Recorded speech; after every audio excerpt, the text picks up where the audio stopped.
एक शांत गांव में एक आदमी रहता था रामू। उसका मन हमेशा उलझा हुआ रहता था।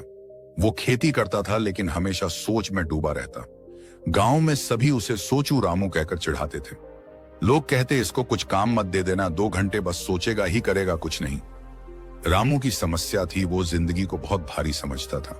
खेत में फसल हो या ना हो, परिवार में झगड़ा हो या ना हो, उसे हर बात में एक बोझ दिखता।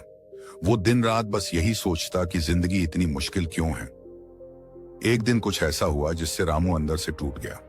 उसकी फसल पर कीड़ों ने हमला कर दिया। महीनों की मेहनत गई पानी में। घर आकर उसने अपनी बीवी गुड़िया से कहा, मैं अब और नहीं कर सकता, जिंदगी मुझसे संभलती नहीं। गुड़िया ने धीरे से कहा, अगर जवाब चाहिए तो सवाल किसी और से मत पूछो, कभी खुद से मत पूछ कर देख, या फिर किसी ऐसे से जो जिंदगी को समझ चुका हो। रामू की आंखों में अचानक एक नाम चमका, गौतम बुद्ध। उसने बचपन में दादी से बुद्ध की कहानियां सुनी थी, कैसे वो राजमहल छोड़कर सच्चाई की तलाश में निकले थे। कहा जाता था कि कभी कभी बुद्ध गांवों में आते और शांति से लोगों से मिलते। रामू को पता चला कि पास के पहाड़ों के पास एक पुराना बोधि वृक्ष है, जहां एक महात्मा ध्यान करते हैं। कुछ लोग कहते हैं वो बुद्ध हैं, कुछ कहते हैं कोई साधु है जिसने बुद्ध से सीख ली है। रामू तय कर लेता है, मैं एक बार वहां जरूर जाऊंगा, अगर जवाब कहीं है तो वहीं मिलेगा। अगली सुबह सूरज निकलते ही रामू ने लौटा लिया, पगड़ी बांधी और निकल पड़ा उस जंगल की ओर। रास्ता आसान नहीं था, कांटे पथरीले रास्ते, गर्मी प्यास, लेकिन उसके भीतर की आग ज्यादा तेज थी। दोपहर ढल रही थी जब रामू एक विशाल पीपल के पेड़ के नीचे पहुंचा। वहां एक साधु ध्यान में बैठे थे, शांति उनके चेहरे से टपक रही थी।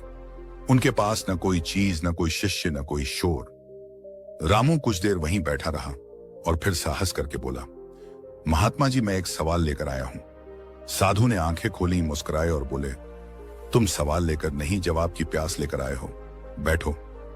रामू बैठ गया, आंखों से आंसू टपकने लगे।